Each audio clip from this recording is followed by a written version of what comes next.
Today we have a great chance to see a garden swing that has been used for 5 years. Every winter, the owners took it apart, stored it, and then put it back outside for the warm season. During this time, it stood under the hot sun, got wet in the rain, and faced strong winds. As you can see, even after 5 years, it still looks perfect.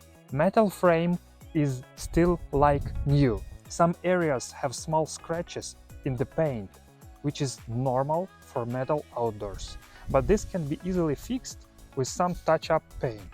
Usually after 5, even after 3 years of sun and rains, the waterproof fabric roof is the first thing to wear out.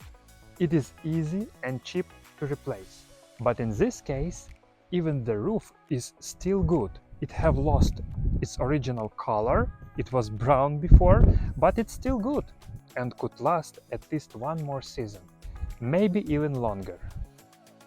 If you would like to order the same durable, reliable, strong, huge, luxurious garden swing with a hidden mini bar